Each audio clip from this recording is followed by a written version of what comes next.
Taylor, thank you for doing the podcast, man. I appreciate it. On those busy, I imagine you're pretty busy these days. We are. You guys picked the right day, though, because it's cold as hell outside. So, well, do all the operations around the ranch cease whenever it gets a little cold snap? they slow down. You know, we're in sync with Mother Nature, and just look at what all the other animals are doing. Wildlife, livestock, they're chilling today. Yeah, they're kind of staying warm. Can you, for folks that are listening or tuning in, can you introduce yourself and tell everyone who you are and where you work? Sure. Yep. My name's Taylor Collins. I'm a first generation rancher. We're at Rome Ranch, which is our ranch in Fredericksburg, Texas. So we're a multi-species regenerative ranch. That means we work with Mother Nature and her grace and through her wisdom to heal and restore our land. Nice. And we raise bison, turkeys, chickens, pigs, ducks, honeybee apiary. And then at any given point in time, we have a couple 100,000 beating hearts on the ranch in the form of wildlife. So think armadillos. Get this thing a little closer, buddy. Armadillos. Armadillos, eastern meadowlarks, ring-tailed cats, great horned owls. They're all a part of this system. We want them here. We want them to participate. They have a role in the ecosystem. Yeah. And so we manage for that. So first generation ranchers. Where are you originally from? Born and raised in Austin, Texas. Oh, okay, so you're a Texas boy. Oh yeah. Okay. We weren't quite sure. Yeah, I wasn't sure. Make sure.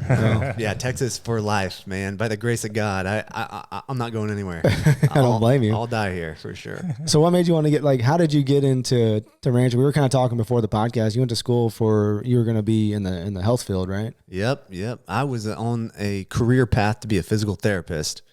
And I was a physical therapist, and I had a sports background, a lot of competitive, high-level training and competing and racing, and I just always dealt with injuries growing up. So I wanted to apply that knowledge and develop a skill set to help people during a rehabilitation phase. And so did a lot of outpatient, sports-specific orthopedic medicine, and kind of got burnt out on that because what I was observing in the clinic was there was this missing piece in this profession where I was dealing with the symptoms with the product of injury, and I was guiding through specific exercise how to help people regenerate and restore their bodies. But people would go home, their diets were off point, their lifestyle was off point, and through that career path, you couldn't really make recommendations on those keystone elements of human health. And so got a little burnt out and moved into nutrition. And that's kind of the journey, the path that paved the way for where I am now. Yeah. So how did it all start? What made you want to buy a ranch? How big is the ranch? Yep. The ranch is 900 acres. So we own 600 and then we lease 300 from our neighbors. And, believe it or not, we were vegans for a really long time. What? Yeah. I did not know that. I was wondering, man. Yeah. You lived in Austin too much. Too long, a little too long, didn't you? We got to go into that now. Yeah. Those are the dark days. Everyone has something in their closet. How long were you vegan for? Vegan for about 3 years. Okay, so not too long. Yeah. It's pretty long. Thank God, no longer. My wife, one of my favorite things she says is, if I was still vegan today, I'd either be dead or in a wheelchair. Oh, gosh. And so it really was through that lifestyle and diet that we learned a lot about our bodies, learned a lot about ecosystems and what works and what doesn't. And we were on the wrong path and quickly turned around and made a big pivot, started eating meat. What were the symptoms that you were experiencing throughout your, the 3 years that you were on vegan? Were you getting body aches? What was it like? No, good question. So my wife at the time, we were both doing Ironman triathlons, and she was a beast. She won her first Ironman triathlon she did, which was in Madison, Wisconsin, and won her age group, qualified for the World Championship race. And it was that point in time where our bodies really started breaking down. We were putting tremendous amounts of training, loads and intensity to our bodies, and we just weren't recovering. So specifically, her issues were chronic inflammation, chronic gastrointestinal distress, to the point where she couldn't train. It was debilitating. Specifically, she had a knee injury that lasted her about a year. Saw every doctor we could in Texas. I mean, we're talking like medical doctor, osteopath, chiropractor, shaman. Everything. It was like the kitchen sink. Let's figure this shit out. And She was told she needed to have a total knee replacement at the age of like 20 years old. Wow. She had exploratory surgery. She was told she needed to be on chronic arthritis medicine for the rest of her life. And she couldn't train. She couldn't get ready for this world championship race. And so we saw a holistic health practitioner who the first thing they said was, "What's your diet?" They said, "Oh man, you're wasting your time here. We got that dialed in, like plant-based, plant-powered all the way." And this guy just, you could tell he's like, "Oh shit, I'm about to change these two, youngsters' lives." And so he kind of recommended that we started reintroducing grass-fed, high-quality pasture-raised meat to our diet.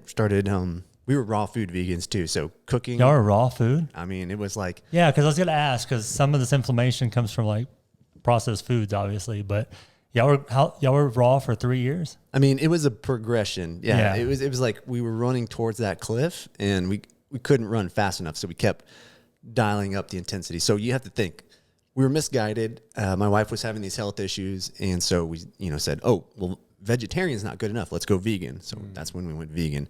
She's still having issues. They're getting worse. Let's go raw food vegan. Got worse even more, right? And so we're like, shit, okay, what left is there? Oh, let's go juice, vegan. God. I was a fruitarian for a while. I went down all these same paths. So it's funny where you go with that. So it's very interesting you're mentioning this. And, a lot of times they contribute that to healing or detoxing. So what made you think this wasn't detoxing anymore and continue your story, I guess? Yeah.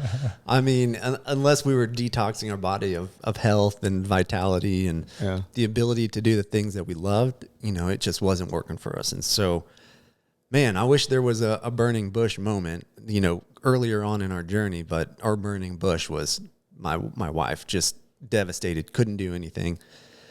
And so that really made us look into ourselves, be a little bit more introspective and reconsider our path and our journey. And especially when, we were at a moment where we didn't have anywhere else to go, nothing else to try. And so it made sense to do a 180-degree pivot, start returning meat into our diets. Yeah. Were any of y'all's family vegetarian or vegan? Or is that just something y'all picked up like throughout? Like, how did you even start it? You know what I mean? Like, what made you? Was it the climate narrative, or? Man, it was just woke college kids. It's like everyone maybe goes through that phase where they're rebelling against everything they know, and they're looking to establish their own identity. And so it's kind of like, I think for us, it was multi-factor. It was this illusion that animals were bad for the planet. So yeah, we definitely were conscious of that. And then there was another illusion that meat was bad for our health. And so both of those things couldn't be more wrong. And it just took us a little while longer to find that truth.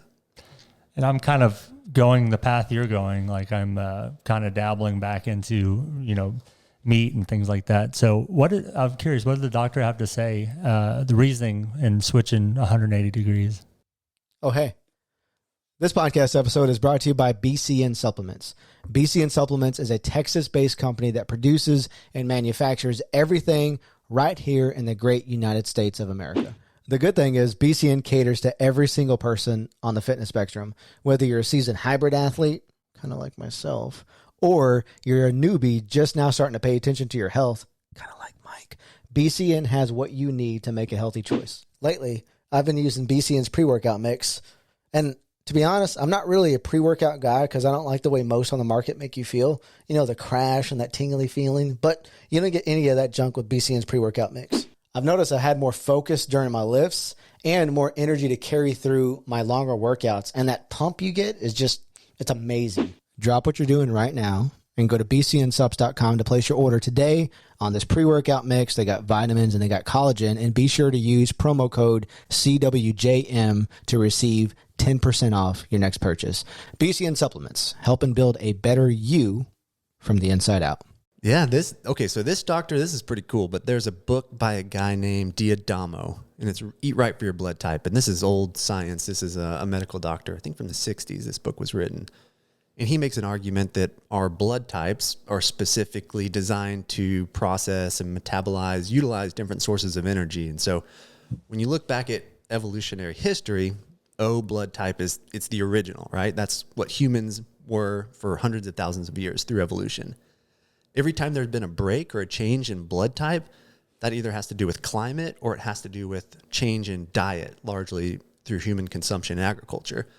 So after A blood type popped up, and A happened about 10,000 years ago with the agricultural revolution. So that's when people stopped being nomadic, started farming. Well, what happened? Our blood type changed. And then AB happened. Well, sorry. After A, people started consuming more dairy, right? They were more stationary. Civilization became static. So we were farming, and we were also utilizing milk cows, goats, sheep, and utilizing those byproducts. And so that changed our blood type again.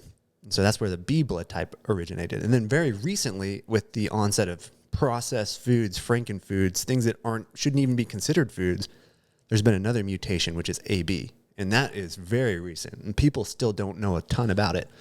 But the idea of this book is get your blood type monitored, get it taken, understand what you are. My wife and I were both O positive.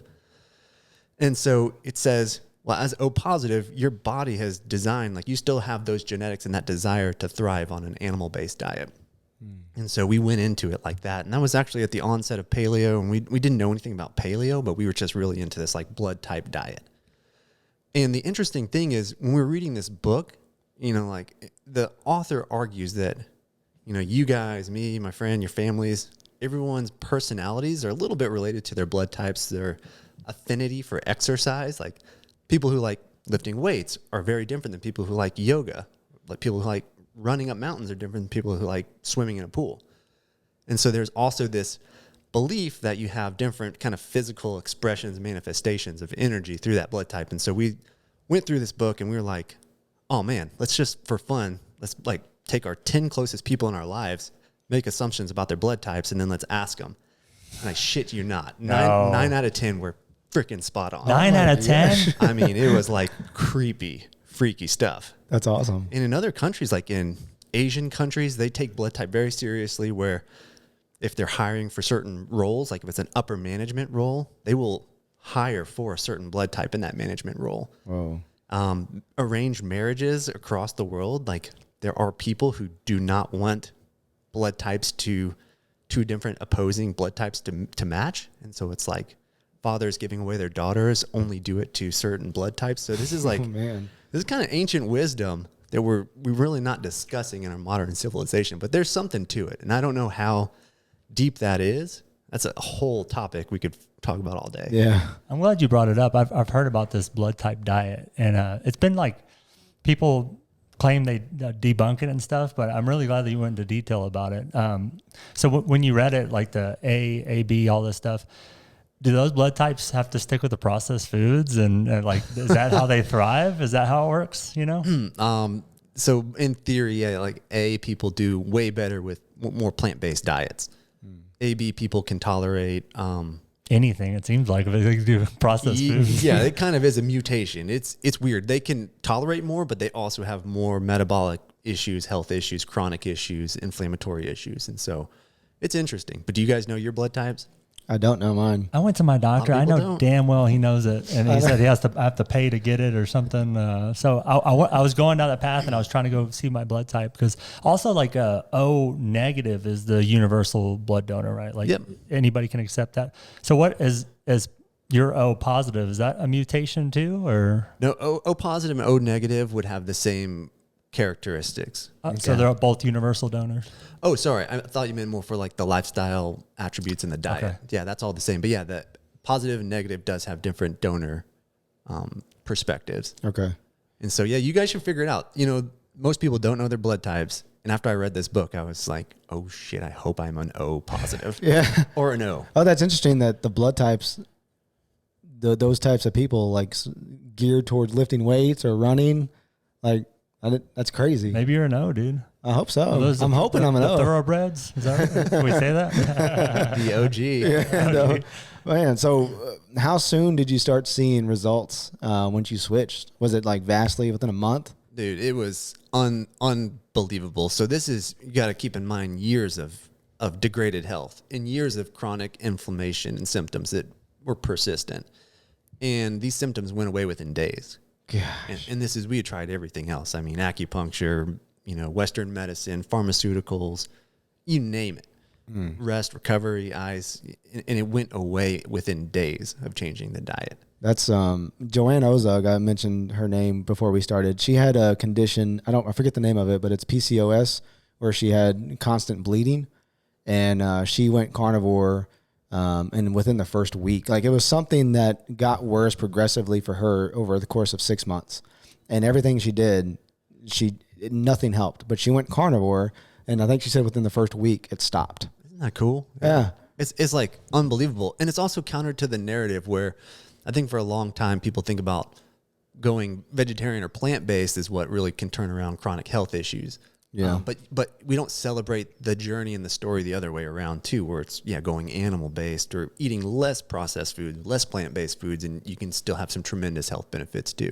Exactly. What do you think, in your opinion, like what drove people to go that way, like to go plant-based, and who do you think's driving that? Because if you're getting the same or better effects going animal-based, it's like, why would we ever go the other way? Yeah, that's a good question, man. And I think about that a lot.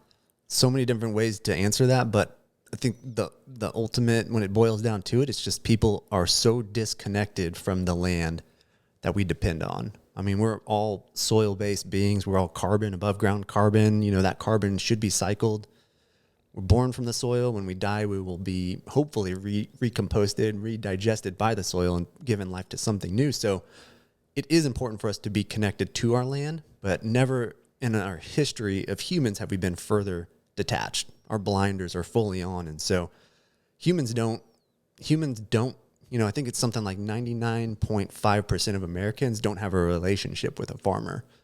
Over 99% of Americans have not been to a farm, especially one that they eat food from. And so that is what allows this plant-based narrative that's false to be pervasive and prevail, because it's really easy to get emotional and say, like, here's a picture of a feedlot. Look how terrible this is. I'm not going to excuse that. That is an abomination. It should be illegal. People should be locked up. But it's really easy to see that and get emotional and react to that, but then see a monoculture of plant, of like corn or milo or soy or wheat. Be like, that's beautiful. But you don't know what's happening underneath the soil and within that ecosystem. That's a desert more than anything that you've ever seen. Yeah. The amount of life and the catastrophic destruction to the environment to grow 1,000 acres of a single species, there's not much worse you can do. Yeah, that monocropping. One more little thought thing on this subject, and I'll leave it alone. Oh, you're good, dude. Some people think that, how the human brain expanded so many years ago. A lot of people contribute that to us learning how to cook meat and consuming meat. And also there's that mushroom theory, but we'll leave that one alone. But do you put any weight in that? Do you think that way? I definitely feel like, a friend sent me this study today. This is very relevant. It was a journal of science. I could pull it up later, but the article said that after bison were removed from the Native American diet, so, like 150, 200 years ago, right, the Plains Indians were getting just wiped out. Their primary food resource, which was meat, they were a nomadic hunter-gatherer tribe, but most of the emphasis was on hunting. When they were put on reservations and the bison was taken from their diet, within one generation, the average height loss was 1 to 2 inches. Wow. And so I absolutely think there's some power to eating meat. And I mean, that physical decline from 1 inch to 2 inches in one generation is unbelievable. So yeah, think about the degradation that happens to your central nervous system, to your metabolic system, to your organs. It's all connected. Yeah. I'd be curious to know if that's a bad thing. What do you mean? Like height, What do you mean? Should we be tall? Oh, yeah. I mean, is it bad to be short? But that's a big difference, right? It's huge, yeah. There's a lot of advantage of being tall. Yeah. Yeah. I know you wouldn't know, but but I mean, no, there is some advantage to being shorter, and especially in Texas, especially in climates that are hot. So our bison here are much smaller than their ancestors that live up north. And it's the same story. You look at white-tailed deer in Texas, pigs, you look at black bear, mountain lions, elk, they're tiny here. And it's because you're at a metabolic benefit of being smaller. You can dissipate heat more rapidly. Yeah. So you can cool yourself. Bigger animals have a harder time. That's why I'm hot all the time. That's why you're so hot all the time. But also somewhat bigger wins in evolution too. Like you get these bigger, like more prominent animals through evolution.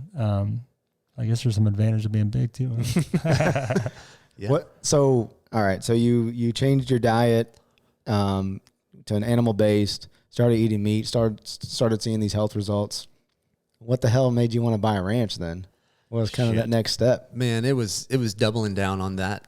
You know, we saw the vision. Yeah, we had the mission, and you know, there was a transition. There was a step in between there where we started a company called Epic Provisions. Epic was like a meat-based protein bar, so it was shelf stable. I remember that. That's still out, right? Yep. Yeah, it's going strong, and we started that in 2012, and then we ended up selling that to General Mills in 2016. And then with that money, we reinvested and we bought Rome Ranch, is where we are today. And the reason that we bought this ranch was because when we were running Epic, the best thing that we ever got to do was go out on the land and meet our producers, meet our ranchers, meet the families who were actually raising these live animals. And my wife and I just immediately fell in love with it. You know, I didn't know what I wanted to be in life.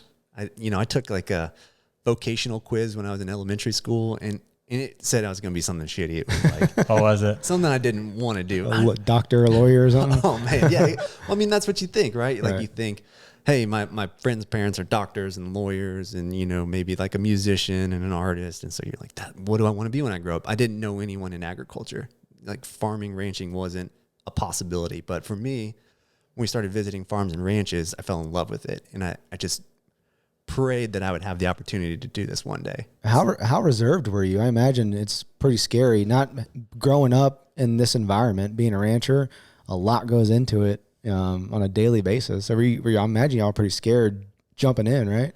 Man, how we're hardwired is we don't get scared until it's too late. And so, like I think for us, we've never had a business plan. I've never made a business plan a day in my life. Had many businesses. I like to get my rifle in a not the physical sense, but like the spirit of this. I like to ready, fire, aim. Ready, fire, aim. I don't like to sit and prepare my rifle and get ready and aim. I like to pull the trigger. And so for us, there just wasn't time to be afraid. We were just so driven by what our heart told us to do that it made sense, and we were going to figure out the rest. That's awesome too that y'all are both on the same page with it. Absolutely. Because I imagine if one partner or one side was a little reserved on it, that would kind of, slow down the process a little bit. Oh, dude, totally. It's important to be aligned with your partner there. Yeah, especially for like that entrepreneurial, the risk reward ratio is extremely high. Yeah. And so, you gotta make sure that whoever you're coming home to, it's nice if you guys can share some of those experiences and feelings. Definitely. That's awesome. So you buy this land, lots of land. What did y'all start doing first? And how did y'all learn? Yeah, well, the land that we bought was highly degraded, so I couldn't find much worse land in Central Texas. And in this land was so bad, through the implements of industrial agriculture, it had been extracted for over 100 years. And so industrial agriculture is all about how much can I pull off land with the most efficiency, the quickest amount of time, with the most minimal amount of inputs. So like if you think about pulling out of your bank account as fast as you can, as efficiently as you can, your bank account will collapse pretty damn quick. And that's what happened to this land. And so the natural resources had been stripped. 50% of it was desertified. So it couldn't grow a green growing plant without chemical inputs. And then the other 50% was overgrazed and just a shrub land when it should have been a savanna. So this property had been on the market for 3 years. No one wanted to touch it with a 10-foot pole. And we thought, this is perfect. Like, it doesn't get worse than this. We can buy this land, we can take measurements, and we can track our progress over time and show that through animal impact, through, working within nature's guidance and wisdom, we can make it better. And that was the point. Man, so this place was already a farmland. It had animals on it. It was, put through the agriculture mill, I guess. Yeah. Yeah. Oh yeah, man. I mean, and again, like, too many times people think about animals as being the destructive force in agriculture, but I tell you, it was the chemical industrial monoculture inputs that destroyed this land. What were they doing on it? Do you know the history? Yeah. Yep. The history of this area, typically what started was people did cotton like 100+ years ago. People did cotton out here, then had a couple good years, extracted the soil resources to where they couldn't do cotton anymore. The ecosystem had collapsed and they had to move on to the next succession. So they would do peanuts, they did wheat, they did corn, they did milo, rye, like winter plants too. But for the most part, they just did one monocrop a year and then tilled and left the soil bare for the remaining seasons. Man, that's intense. So what was the first action y'all took when y'all purchased it? Oh man, when we bought this place, we didn't know what the hell we were doing. And I think that's good because we, not going into this with like a mindset of, I'm going to dominate. I know what this land needs, right? And enforcing our will on it, we kind of had to listen. And again, I think we are connected spiritually and physically to soil. So I think this is within all of us to read land. It's just we need to exercise those muscles because they've been atrophied because we've been so disconnected from it. And so it took us a little bit of time, but really the first thing we did was we had to cover bare soil. That's like enemy number one in agriculture. Nature, it's like grass and above ground carbon, that's skin that protects the earth and the soil. And if you don't protect it, you get flood events, you lose topsoil. Wind can take your topsoil. And when you do get rain, it won't infiltrate because it's so compacted. And I mean, there's some crazy statistic, like we're losing 36 billion tons of topsoil a year globally. That's our most expensive export in the United States. It's worth over $1 trillion. And that is what we had to deal with when we got here, was how do we stop erosion? How do we stop losing soil? Dang. So what are some of the things you did? Yeah, so the first thing we did was we rolled out hay. So we had to buy hay. Hay is carbon, right? So we had to buy someone else's carbon, bring it to our place, and then we rolled it out. So instead of just leaving the bale in the field, we rolled it to where we were covering all that bare soil. And then we brought bison out, and the bison worked and they ate that hay. They digested it through their rumen. They inoculated it with their own gut biome. That biome was then deposited to the soil, and the biology in the soil started, growing, started becoming more diverse. And then what the bison didn't eat, they would step in with their spade-shaped hoofs. And so they would integrate that into the soil. And that capped hard topsoil layer, the bison also chipped away at that to where rain could infiltrate, to where oxygen could cycle. And so they were the catalyst of life. I mean, they are keystone species. People are like, why are you guys raising bison? Why the hell are we not? Why is everyone not raising bison? They're shit. They're supposed to be here. They're the original land mammal of North America, the largest land mammal to survive the last ice age. And so they're supposed to be here, and they have all types of ecosystem services. Are there bison around here? Do you have to bring them over here? I mean, what was that like? Yeah, so historically, 40 to 60 million bison were in North America not that long ago, 300 years ago. And on top of that, you had about 40 million elk that lived within those bison herds, and 20, 30 million pronghorn antelope. So we're like 110 million large migratory ruminant animals coming across this country. And they were the architects of our most fertile food system. So the most fertile land the world has ever seen is right here in North America. And it's that coevolution of those large herds of animals interacting with our native landscapes. And in the places that we grow our food now, plant-based monoculture agriculture, that's all we're extracting the resources deposited by those large herds of bison. And so when bison were nearly killed to the point of extinction, there was only about 500 animals left on the planet. And the Southern Plains herd, which is specifically, this part of the world, what we would have had grazing on these lands, that they were down to less than 50 animals. And so when we decided to reintroduce bison to this land, I mean, it had been over 175 years since a bison had grazed this land. And as a keystone species, this land co-evolved with them. So we had to bring in bison from Oklahoma. We did 30 bison from Oklahoma, 30 bison from the Dakotas, and then a couple breeding animals from Kansas, and started with a smaller herd of 60+ animals.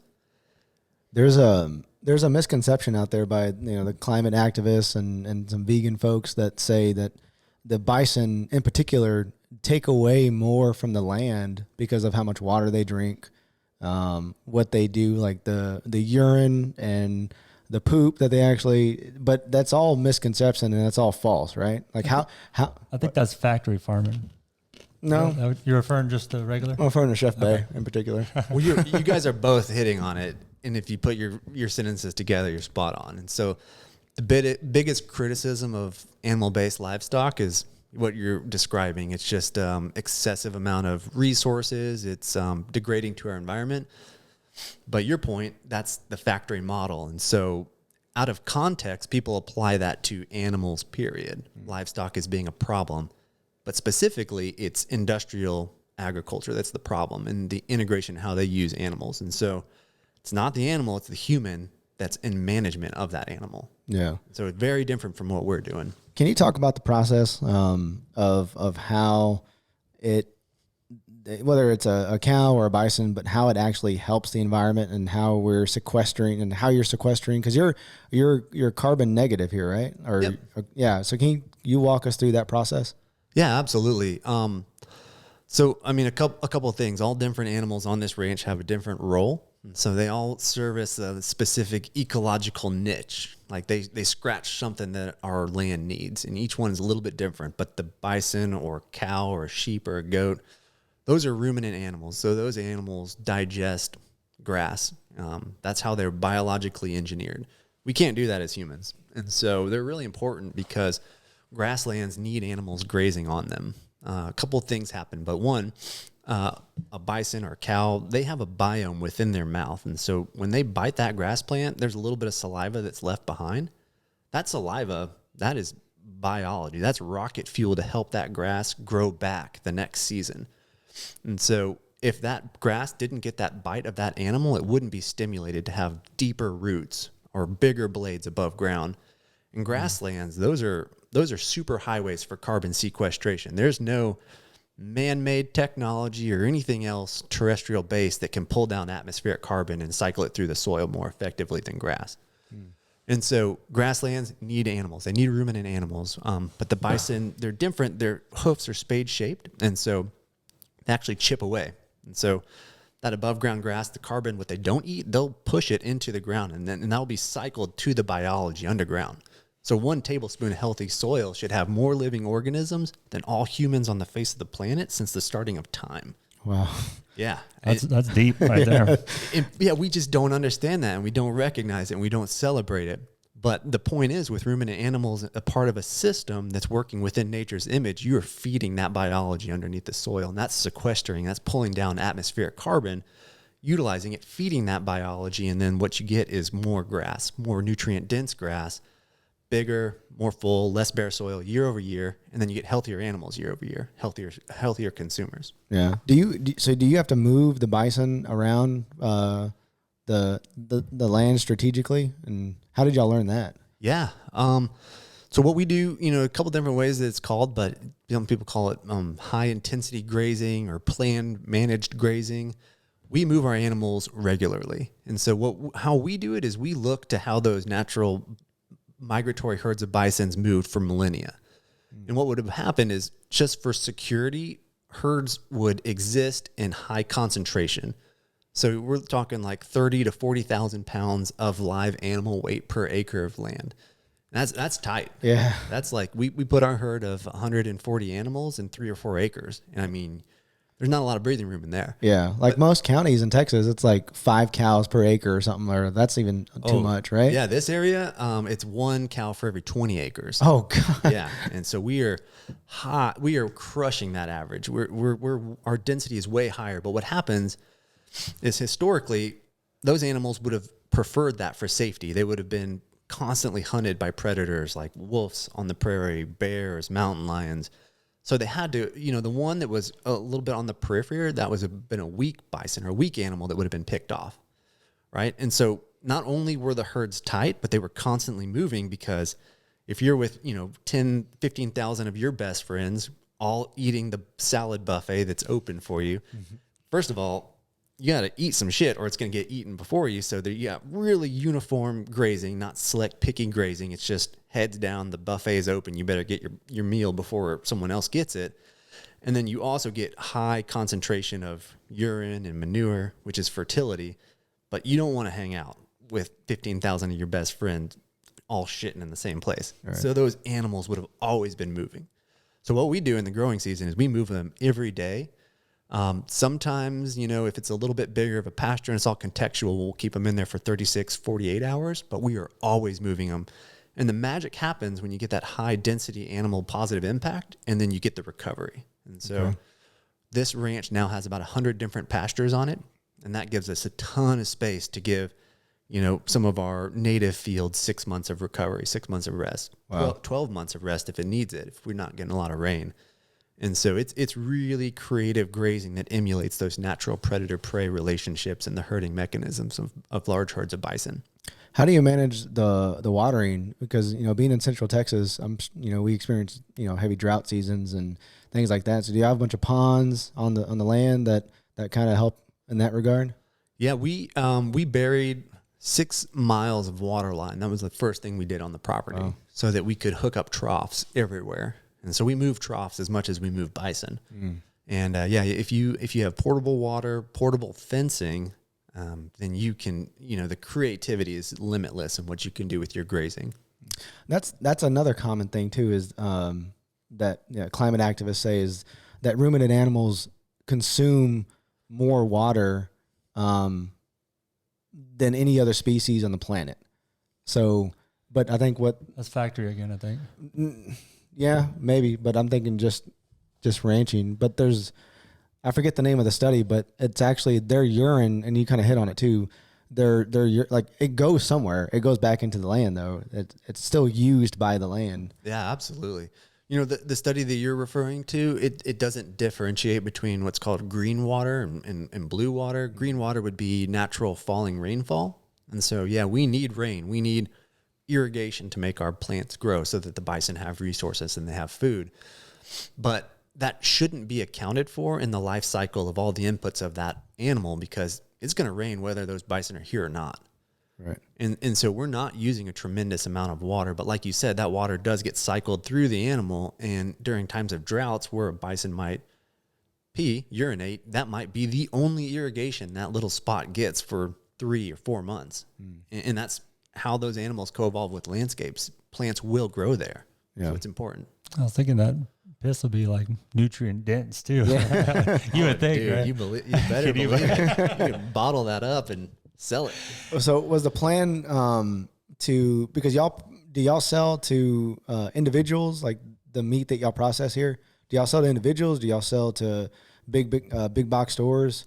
What was that plan? Did y'all have that laid out too when y'all bought the place? Yeah, when we bought the place, the animals were always early on our tools. They were our resources to make this place better, to regenerate and restore the ecosystem and heal the soil.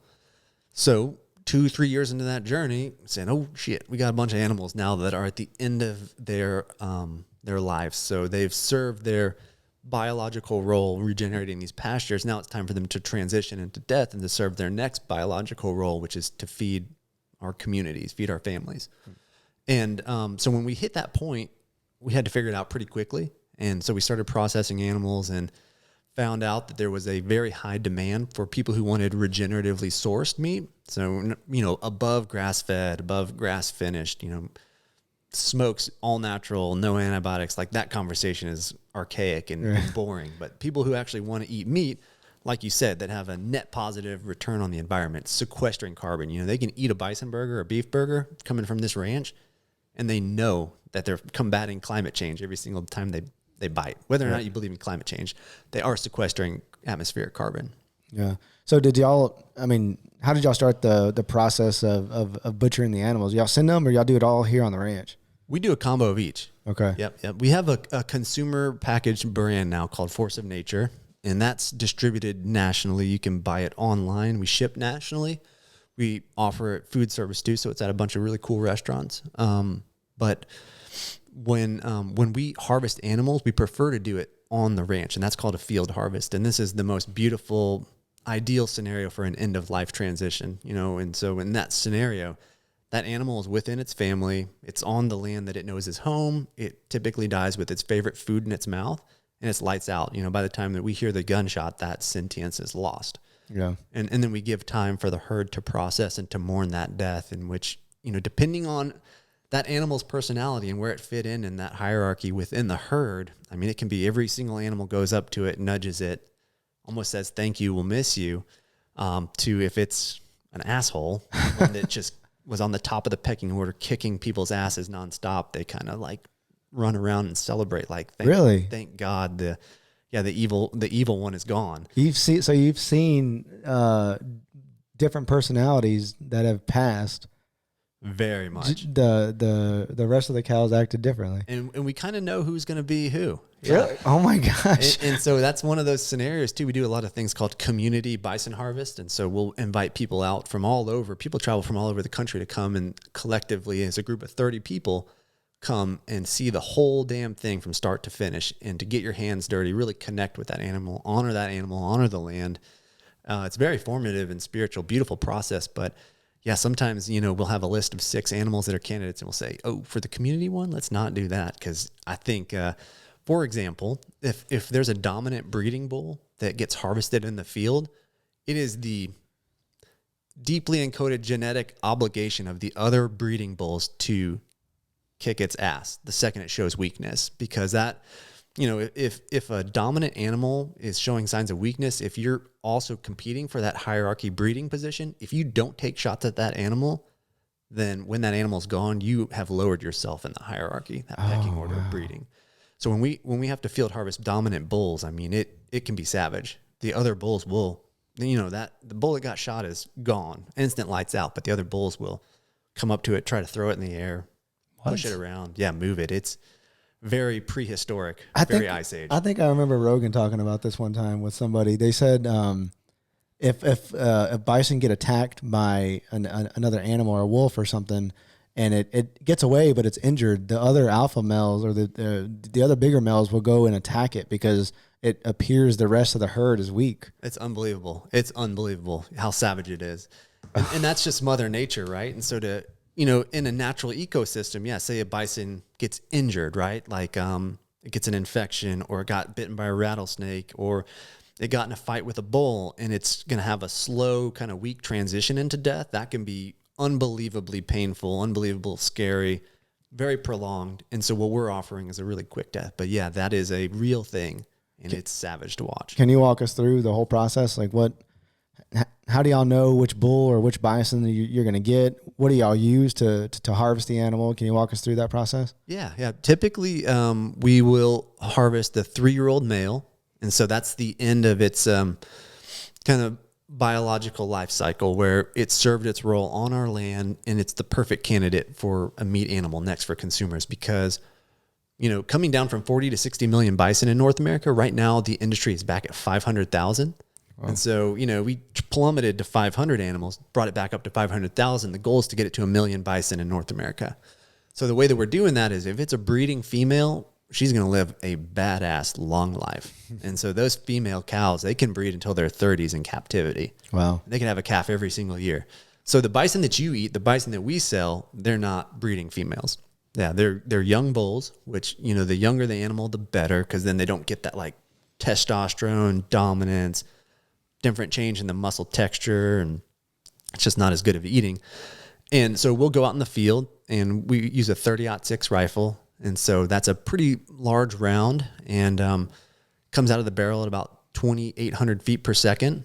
And I mean, we if you can vision this, you take the horn of the bison, the left horn, and then you make an arrow or a line to the right eye, and then the same with the right horn to the left eye, where that X, intersects. That's the spot. And so that's the cerebral cortex.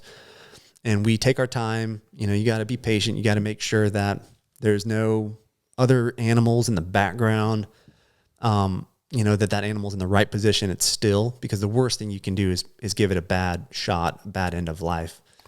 And, man, we take that part very seriously. And then as soon as that animal is shot, the computer system's gone, central nervous system obliterated, but the heart is still beating.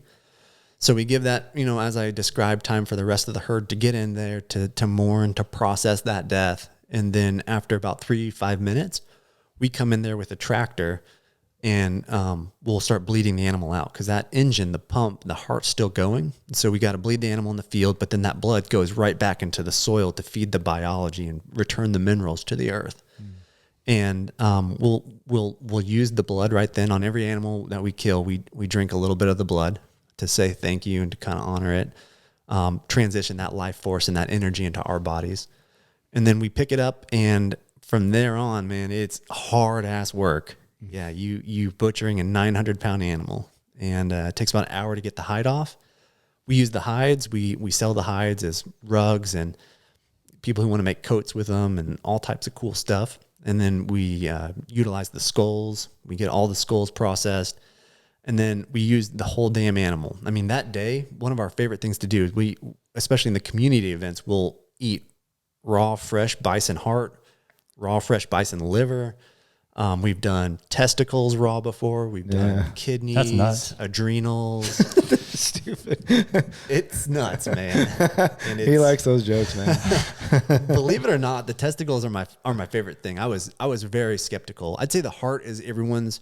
It's kind of the crowd pleaser. Is it really? I thought the liver would be the just because it's the heart, awesome. Or because it tastes good. It's because it tastes good. Yeah. Right off of a kill of a bison. The two things that you would eat that day, everything else gets better with time, but the heart and the liver never get better. They decline in quality over time. That's what the alpha, like the predators eat first, right? Like the main, like the pack animals, they'll eat the liver or the heart. That'd be like their thing. Yep. Yeah. It's that ancient wisdom, and that's encoded in us too. And, you have to imagine if you were a Comanche Indian 300 years ago on horseback, just famished, hadn't eaten in 3 or 4 days, and you were able to kill a bison or a large ruminant, you would eat the liver first because your body would crave the minerals and the nutrients and the density of that within that organ. So coming from this past vegan lifestyle, what was the first kill like the first passing on of the animal? Was that hard for you? Yeah, absolutely. I mean, every single time it's hard, and every single time we take a moment where we'll pray for that animal, and we'll talk about it. We'll tell stories to whoever is there about that specific animal. We'll celebrate its life and really honor it, touch it. It's important for when that animal is gone. We're all electrical beings. Our nervous systems work on electrical impulses. So we want to touch that animal. We want to interact with it so that we can receive and send electrical signals of gratitude. And, it's not lost on us. There's a huge duty, a huge responsibility to taking an animal's life.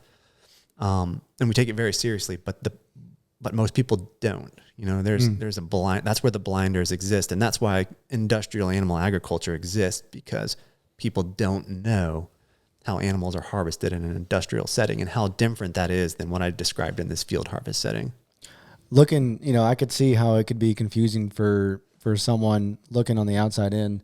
I know you have a deep appreciation for animals, and I know you respect them, but hearing you say, "Oh, we showed that animal love. We showed it respect," but that's after you just harvested. You just killed the animal. How would you try to if I'm a vegan and I'm coming to you and I'm saying you're doing something bad? What would be your message to me to try to make me think the opposite way? Yeah, I mean, there's so many different angles that I would tackle there. Yeah. In one, which is the obvious, in Central Texas where I'm located, this ecosystem, it's a semi-brittle, semi-arid environment. And so we are not conducive to plant-based agriculture here. The soil is not right. This is not arable land. So arable land is land that can be tilled, plowed, planted as monocultures, and only about 30% of the Earth's surface is arable land. The other 70%, like Central Texas or the Maasai live in Kenya and Tanzania, or they say Tanzania,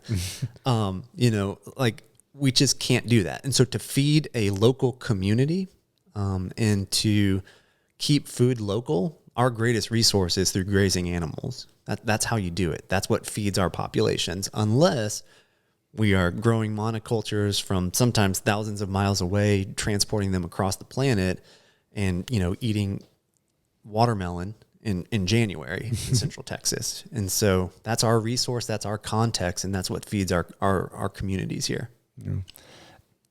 I like your definitions for a lot of things. They make sense. And I want to get your take on what you just mentioned, like eating seasonal, like because I'm assuming we can go on that too.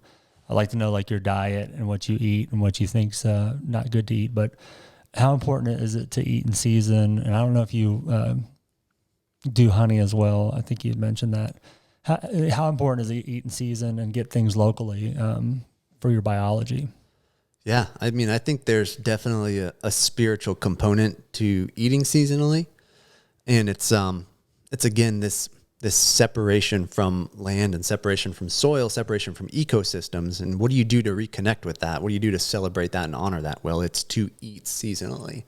And so there's something to the energy of the earth, energy of the ecosystem at different times of year, and even how humans, have co-evolved in those landscapes for millennia too. It's only now we have this weird industrial global civilization where we can move food all over the planet, and that's a huge problem. And so right now we eat, I'd say 90% of our diet is animal based, and ruminant animals all day long over monogastrics like chickens, turkeys, ducks, pigs. We prefer ruminant animals because they're better on the land. The meat is more nutrient dense. We eat nose to tail. Yeah, last night we were eating bison tongue, which was pretty badass. We have a bison field harvest tomorrow.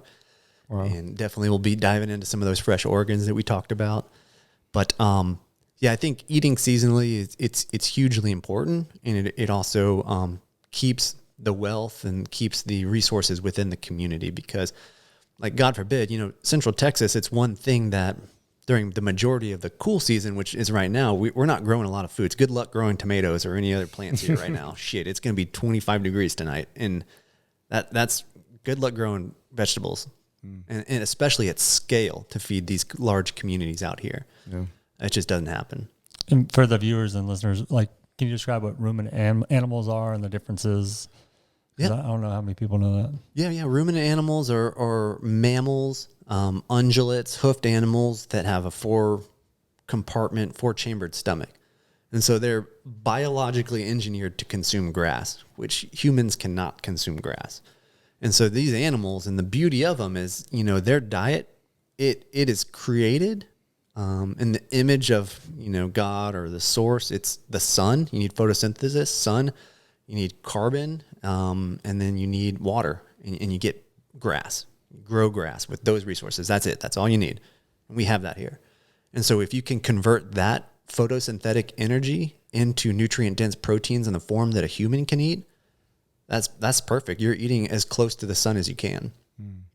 What other animals do you push to market? So you mentioned a bunch of animals, but what other animals besides bisons do you sell? Is it all under the forces of nature? Yeah, we through Force of Nature, we sell wild boar. Texas caught wild boar, which is, oh man, we could get into that. Yeah. That's a crazy story. But bison, elk, venison, beef. We do a little bit of chicken, a little bit of pork. So yeah, it's everything. It's the bounties of the animal kingdom. We encourage diverse eating, and so we want to celebrate Mother Nature's diversity through the consumption of some of those nutrient-dense resources. I was not aware that you offered wild boar. I imagine there's a lot of hurdles to sell that, right? Man, wild boar is crazy. There's kind of a saying in Texas. If you live in Texas, it's like, if you have a ranch, you fall into 2 categories. You're either a ranch that is a habitat of wild boar, or you're a ranch that will become a habitat for wild boar. And so they're pervasive, and a species that shouldn't be here. They are invasive. They were introduced, and with the loss of apex predators in our ecosystems, these wild boars have no checks and balances, and they go feral, and they cause hundreds of millions of dollars in agricultural damages a year in Texas. And so, what do we do with that? This is truly the last 100% wild food resource that can feed a growing population, because the reproductive capacity of these sows, which is a female, is ungodly. In 3 years, she can have over 100 babies out in the world. Yeah. Where do they come from? All over. Yeah. Like Europe primarily. Yeah. They were brought over by the first Europeans for farms, and It's crazy. If one of our pigs just breaks out of our high tensile electric fence and gets into the woods and we don't catch that pig, it will convert to a wild animal within just a matter of 2 to 3 months. And we're talking not only psychologically, but physically, it will morph and it will adapt. And the males grow tusk. Yes. And their skin gets thicker. And they're freaking smart. And they root. And the rooting is really where they cause all their environmental degradation. Because they'll, a big drove of pigs will get into a field, especially a monoculture, plant-based monoculture, which is like a food forest for a pig, and it will knock out 100 acres of that field in a night. I mean, a group of pigs. And so that farmer just lost his entire crop. Yeah. You've mentioned all these benefits of animals. And all I hear is the destructiveness of pigs. There has to be a benefit to pigs, right? I mean, yeah. You can make something out of this, can't you? Absolutely. And for me, I think about pigs is, so in an intact ecosystem where there's apex predators, checks and balances, it works, right? But we're a broken hierarchy. And so pigs right now don't have anything putting pressure on them. And so that's where the human management has to happen. And that's why all the destruction happens, because they'll go night over night over night to the same fields and just tear them up. Yeah. And so my pig, hey, I'll give a pig props for something.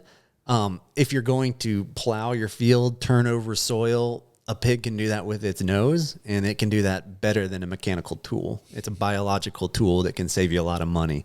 Yeah. So you can manage it. You can keep pigs, and you can put them in temporary electric fences and move them and get a lot of benefits. And so one of the cool things we do with pigs here, which is, I don't know if anyone else is doing this, but this area is rich in cultural resources from different indigenous tribes, Comanches and Apaches, Tonkawa Indians. So we have different sites where you're always unearthing arrowheads, or, these are old campsites, old hunting sites. And so we put our pigs in areas where we think some of these sites might be, and they excavate them for us. Wow. Yeah, that's pretty cool, awesome. Right? Yeah. I found, and I shit you not, I found a dinosaur tooth. What? 2 days ago? No, in an area where the pigs were, and that shit was buried. And for whatever reason, I mean, they put their nose in the ground. They're looking for bugs, worms, insects, really roots, nuts, anything they can eat.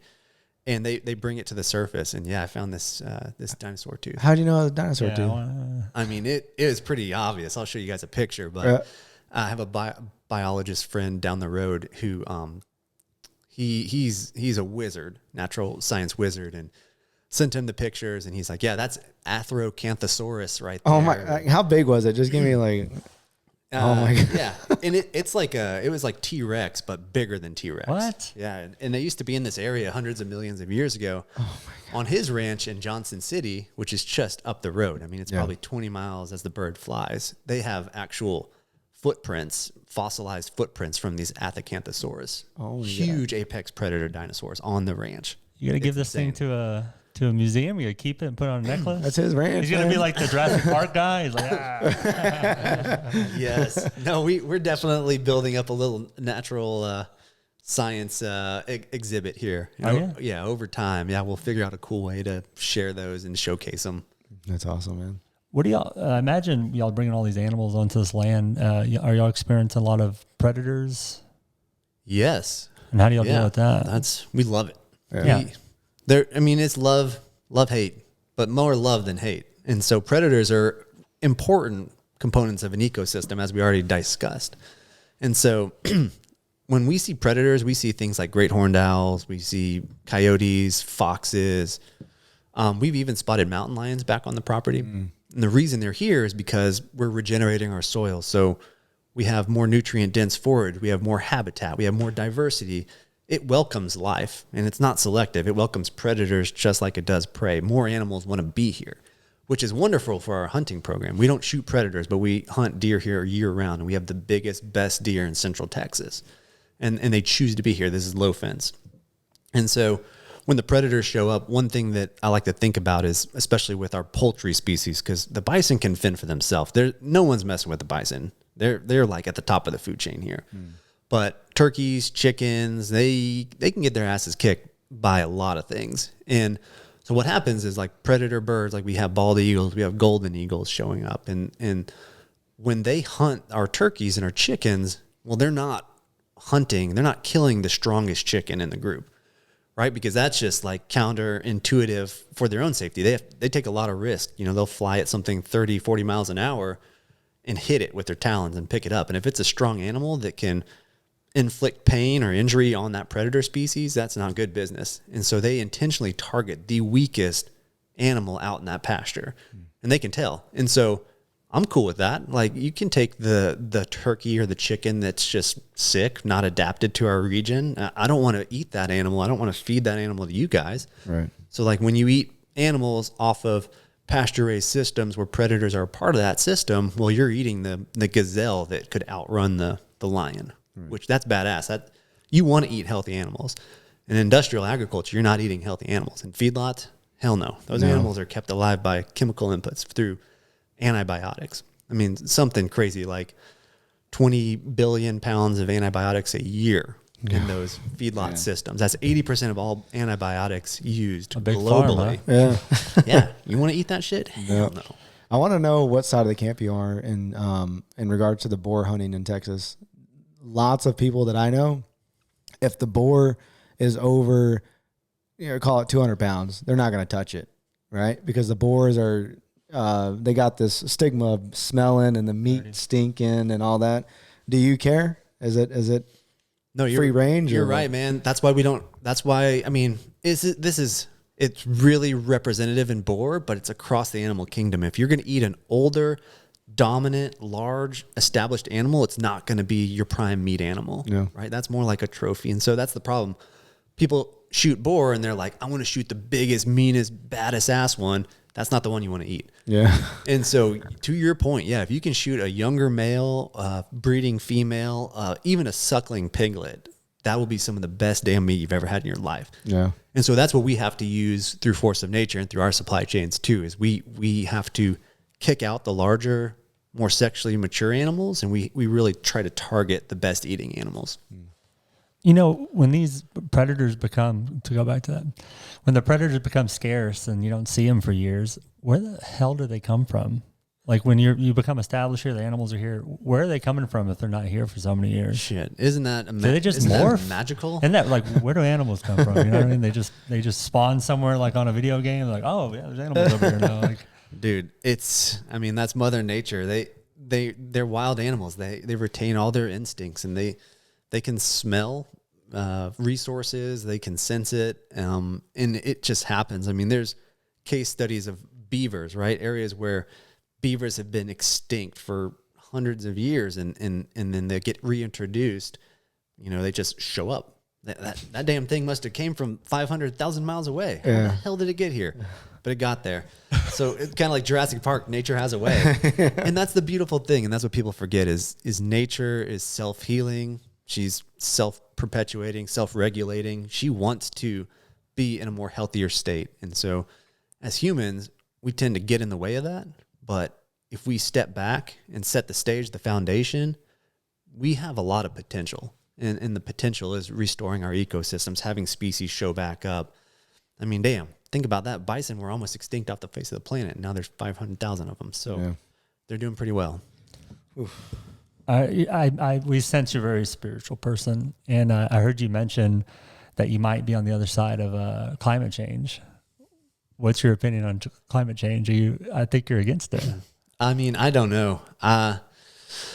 Man, I will just say, I just second guess the mainstream narrative across all platforms and all messages. It's just hard to trust big corporate media, right? And I think we saw a really good example of that recently with COVID.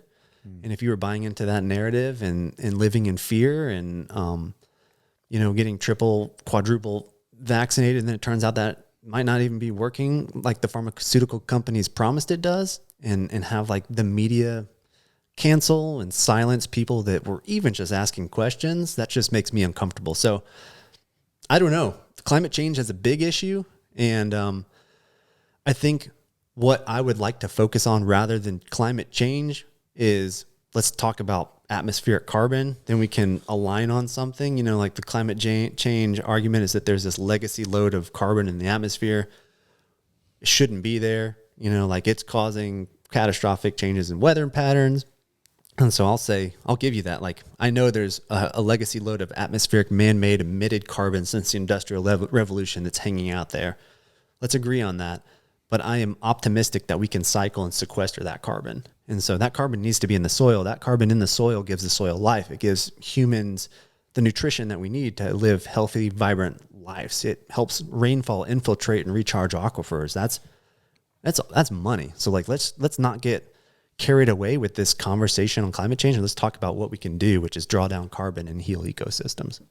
Can other places like Rome Ranch and other regenerative farms, ranches, can they be scaled out, and can they phase out the other mass production? Yeah, can they keep up with? Yeah, like if we let's in a perfect world, we all want to be regenerative farmers, and we want to support people like you. Can people like you support the rest of America? Yeah, absolutely. Yeah. 1,000%. And so, a couple of things there. One, that's the biggest criticism from the incumbents of agriculture, the industrialization of agriculture, the big pharmaceutical industries that own all the chemical inputs that this form of system is reliant upon. It's like this regenerative system can't be scaled. But, if you think about scalability, then maybe that's not the right term, because scalability implies, again, like industrialization. It like implies technology and making it bigger, faster. And so what I think we can do, instead of talking about scalability regenerative, is the replicability of it. So what we're doing here today, it's replicable. You can do this anywhere on the planet. And so if we have enough individual ranches doing this, then in a sense it is scaled, but we're also doing it within our own capacity, because we feel like our responsibility here at Rome Ranch, at Force of Nature, isn't to feed the world. Like, our responsibility is to feed our community. And so if other people around the world also take that responsibility, then we can feed the world, but it shouldn't be one centralized location that's exporting materials everywhere. Yeah. Are you seeing an uptick in Texas and around neighboring states of regenerative farming? Because I feel like it's becoming a buzzword almost like just a hot topic buzzword. Oh, hell yeah. But are you seeing more successful ranches around the area? Oh, dude, it's unbelievable. Yeah. We're at the tip of a revolution, and this is like where organic was 30 years ago. I mean, it's like we're not even near the potential. And so, our current trajectory, our current food system, it's broken. We're racing towards the end of a cliff, and if we don't do something about it, because we're a global civilization, we will collapse as a globe. And this is kind of the first time we've been a global civilization, right? And there's many examples of successful cultures from around the world, like Mayans, Incans, Aztecs, Romans, the Greeks, where they had these powerful civilizations that collapsed upon themselves because of agriculture in a large part. They expanded their capacity to feed their own communities, and those civilizations paid the ultimate price, which was they basically went extinct. They lost. Yeah. And so we're at this breaking point where we have to do something different. Regenerative, it's the only path forward, right? There is no other solution. And so this is like our greatest hope, our greatest potential. And so the conversation, the narrative that you're talking about, people are waking up to this idea, and it makes sense, and it resonates. It feels good. And so we're just here to demonstrate that it works and to show people, kind of guide them along the journey, especially even the industrial folks. Like, this isn't David versus Goliath. We're not trying to slay the giants. We actually, on the other hand, we want to inspire them to change. We want to hold their hand. We want to tell them, do it differently, right? Like, it's management that's the problem. It's not the animal. And we see this a lot of time, like multinational meat companies, Cargill, JBS. I mean, these guys own like 80% of all the animal protein we consume in the planet. And it's all centralized, it's all commoditized, all industrialized. But what did they do a couple of years ago? They started to divest and put money into plant-based alternatives like Beyond Meat and Impossible Burger. And it's like, what the hell are you guys doing? And it was guilt. Like, they recognize that they have a product that's bad for people, it's bad for animals, and it's bad for planet. And so they're hedging their bets, and they're investing in plant-based meat alternatives, which is wrong, because that's industrialized plant-based agriculture. It has the same consequences and the same impact. And so we want to show them that there's something called regenerative, and that is the only path forward. And so that's the call. Is Rome Ranch kind of the pioneer of regenerative farming? Just doing a simple Google search, Rome Ranch is one of the top ones that pops up. So what are you like the godfather of regenerative farming? Hell no. How many people come to you for help and like other ranches? Like, do you help other ranches along? Yeah, this regenerative revolution, we're not like the people that were out in the woods 30 years all by themselves, ostracized. And we're coming into this at a point in time where there's people practicing this at scale, doing it, sometimes multiple generations, doing it unbelievable. And I think our difference here at Rome Ranch is we're really good at storytelling. We've had consumer brands pretty much our whole life. And so that was always really important for us, was to communicate the spirit and the soul of meat and products to a consumer and change that narrative, where a lot of badass regenerative ranchers, they could give a shit less about that. They just want to be out there with their cows. And they don't want to go to Whole Foods. They don't want to do demos in stores. That's like a nightmare for them. Yeah. So we'll do that part and support them at scale doing their part. And so Force of Nature, that's a collective brand where we are partnering with many Rome ranches. And so we're not only rewarding people from all over the globe who are doing these regenerative practices, because right now when we started Force of Nature, we were recognizing that a lot of people that have regenerative protein, so like cows that literally you're eating a burger, fighting climate change, sequestering carbon, whatever you want to call it, that cow could be going to a commodity market, right? Like it just goes to the auction because the farmer doesn't know what to do with it. So we're saying, shit, no, like we need to give a premium to that rancher. We need to give a premium to that product, and we need to change the narrative with consumers. And so we partner with people all over the planet who are in alignment with what we're doing. Oh, that's awesome. So I wasn't aware of that. So that's how you get so much product out there. You partner with these other ranches, and then you help them, harvest these animals, and then you take that to market. Yep. Yeah.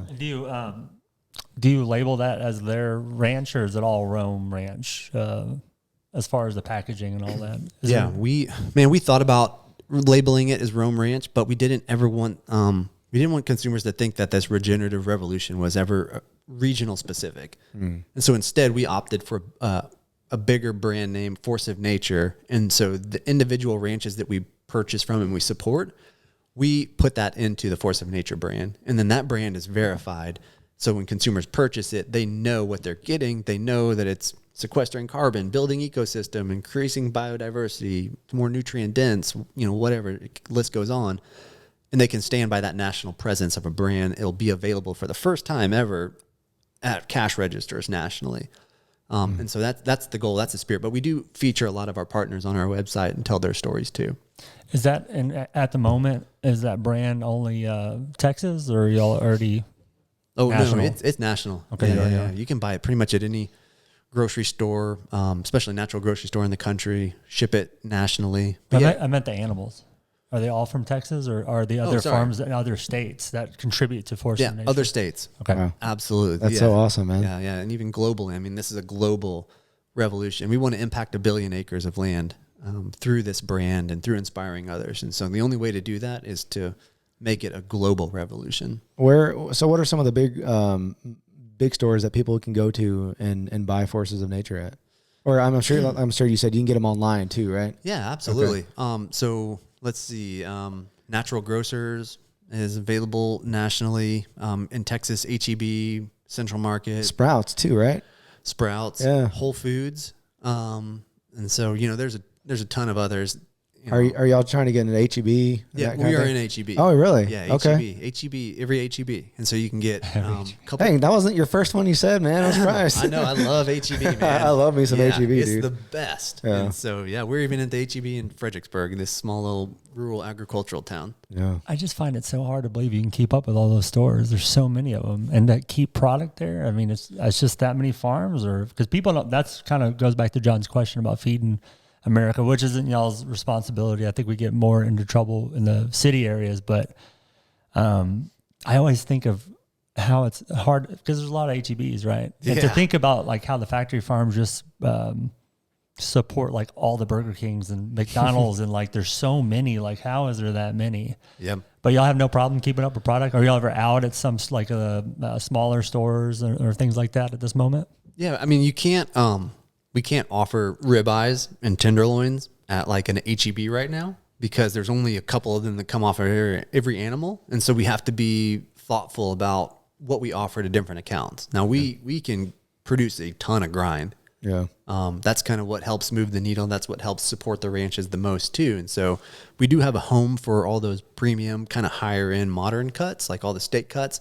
But what we have just ungodly amounts of is grind. Yeah. And so we're able to support it. And it's kind of like that same idea, like chicken or the egg. Can you guys do this? Can this be replicable? Can this be scalable? And the idea is yes, but you just need the consumers to cast that vote to incentivize the ranches to change their practices. And so Force of Nature, Rome Ranch is the conduit between the consumer and the rancher, really creating that new supply chain and verifying it and making it what should be the standard for meat. Yeah. Do y'all mess around with, I remember you saying you use every part of the animal. Do y'all get into the tallow and all that? Do y'all start getting the production of that as well? Dude, yeah. I mean, so when we harvest animals from the ranch, every time it's something different. Last weekend, we cut open femur bones and ate the marrow out of the bones raw, it was like butter, like the best butter you've ever had. Dang it. And so from a Force of Nature Rome Ranch perspective, one of our best selling products, it's called Ancestral Grind. And so we blend in heart, liver, and then the muscle meat from the animal in the right ratio of what that animal has. And so it's like a nutrient dense package of ground meat, but it's more kind of tailored towards the modern palate. Yeah. Right. So like my wife can eat it. She doesn't like eating organ meats, but she can make a burger or meatballs and she doesn't know the difference, but you're still getting that ancient nutrition and that wisdom in there.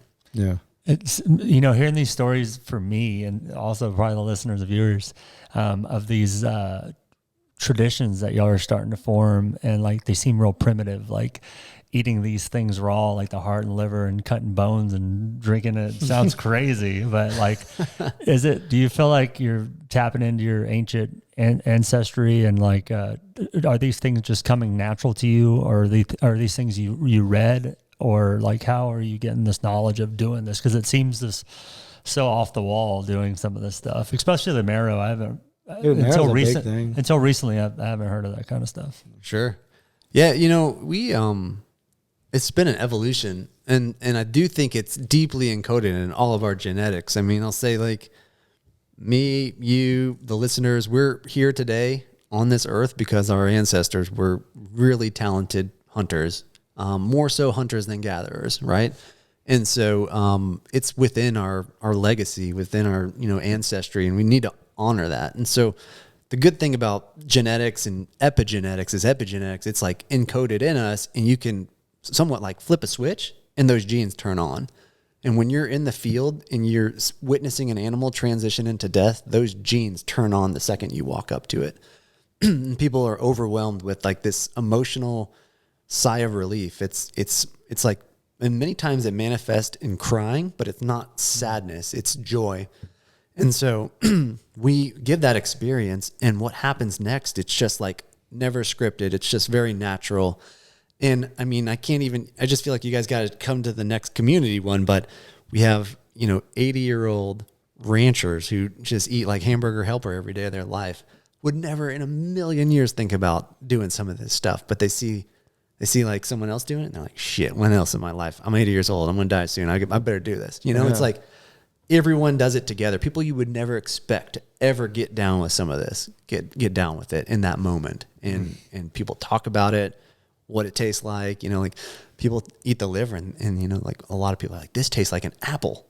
This tastes like an apple. Like apple. What? Yeah, and be like, yeah, it tastes like a smoky apple. Yeah, it does. The texture? Yeah, that's the thing. On a fresh animal, a liver has pop. It has a crunch. It's like a fruit. And, within 8 hours of that animal being dead, that liver changes the texture back into what we're probably recognize as liver, which you kind of like, depending on your palate, most people prefer not to eat that. Yeah. But it's delicious fresh. There's so many health benefits from like heart, liver. I know the testicles are becoming like a TikTok trendy thing from some of the pioneers, like the carnivore MD, he always shows himself eating some type of testicles. Do y'all do that pretty frequently on like you and your family? Yeah, we'll do it pretty regularly, and it's low key. You know, we know Paul Saladino. He's come out here a couple times, and we do a turkey harvest, Thanksgiving turkey harvest too. Yeah, I think I showed you that. I saw that, man. God. People looking at that like online that like are just never seen that. It looks crazy. Yeah, drinking from your straight blood, man. Gin. I wouldn't. Yeah. You seem a little weird about that, but you were drinking something else. You were saying I earlier. had some of that blood after he drank it, and I regretted pushing you a little bit. A little peer pressure. I didn't ask to drink it. I just said, "How was it?" And then he goes, "Here you go." It's like, oh shit. Why do you regret it? I don't know, man. Like, again, there's just for me some kind of cleanliness, some kind of purity with a ruminant animal versus a monogastric, which, they are foraging. They're eating bugs, they're eating roots, and they're eating leaves and grasses, but the primary end part of their diet is grain. And so you have to offer that. And so I just prefer to just eat what an animal that was raised 100% on the land. All the inputs for that animal came from our land.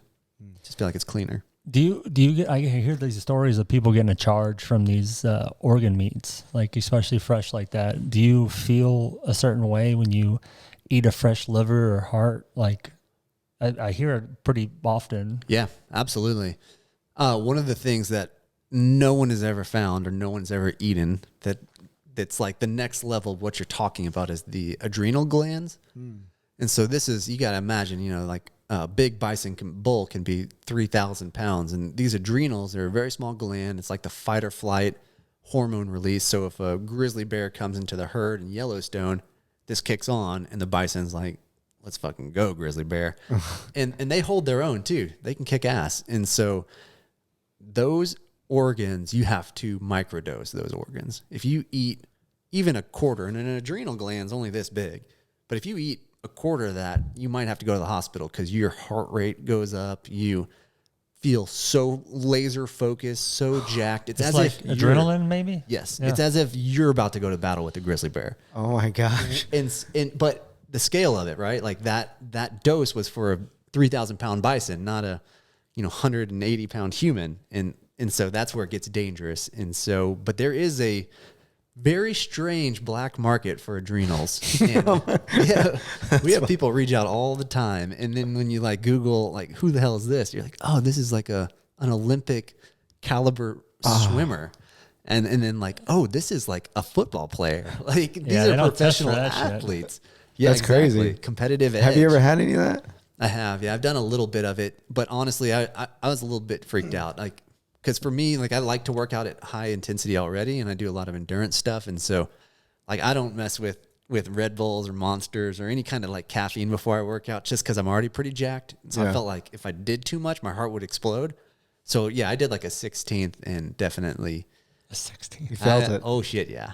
That's scary. I don't want any more than that. I imagine there need to be some chemistry that would happen, and it wouldn't just be in the little gland, there would have to be something sent, some information sent to make that, because it's either flight or was it fight or flight. So there's an option there. It's not just fight all the time, right? I guess. Yeah, dude. There's just this ancient wisdom, and indigenous cultures for thousands of years have consume specific parts of animals for the benefits of that specific, gift that it provides the animals.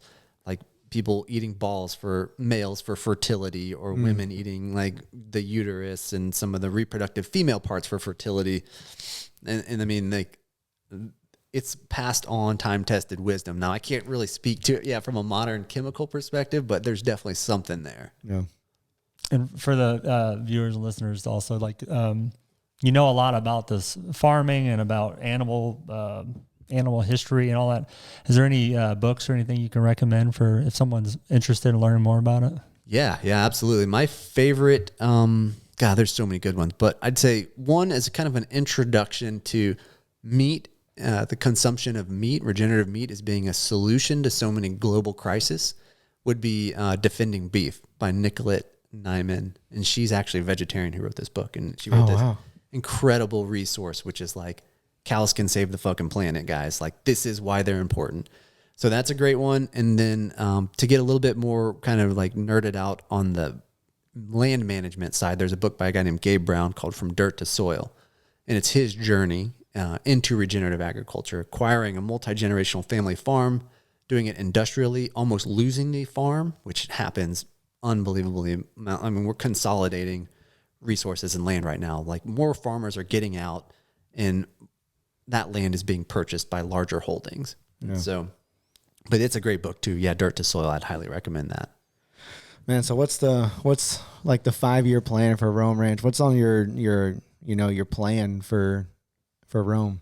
Man, it's a saga. Rome is a living, breathing organism, and so it's like it's not a script. We don't have a business plan. It's growing, and we're learning as we go, and we're kind of like figuring out. I mean, we're already so far ahead of where we thought we were going to be right now, 5 years into it.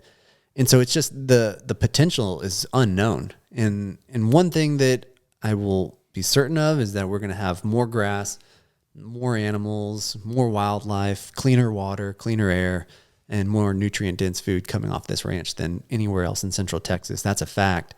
But we're investing in getting a USDA processing plant started up on the ranch. Wow. And so we're going to be the only person in Texas that has a mobile harvest unit. So we'll be able to drive an 18-wheeler out into a field, harvest an animal with a USDA inspector on site, and then take that animal into the trailer, package it, and sell that across nationally. That's freaking awesome, man. What? An 18-wheeler out into a pasture over here? What kind of 18-wheeler is this? Yeah, man. I mean, you can't go out on the muddy days. It has to be the right conditions. But that's the spirit of it, is like, how do we do this field harvest? How do we scale it?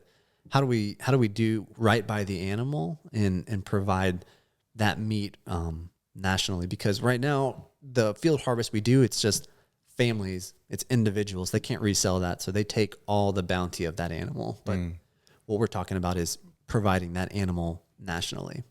Dude, that's crazy. Would that be something that you could scale across your other ranches that you work with too? Yep, exactly. Yeah, that's the point of having it on a truck, is you can go drive a couple miles down the road. And I mean, the average, the way it looks for an average animal to get harvested is they're loaded onto a truck, sometimes 2 or 3 times in their life. That final destination, that trip can be 300 to 1,000 miles to a USDA plant. Those have all been centralized too. And that animal's stressed on that trailer. It gets out of the trailer, typically kept in a holding pen for 24, 36 hours. It's stressed. It knows that death is imminent. It can smell it in the air. It can feel it. That energy is there. And again, like, you don't want to eat sick animals. You also don't want to eat animals that are stressed. Yeah, are stressed. That at the end of their life, you could raise this beautiful animal for 3 years, and then that last 2 days of its life, that meat changes just through stress. Yeah. So it's really providing an option, a solution for that.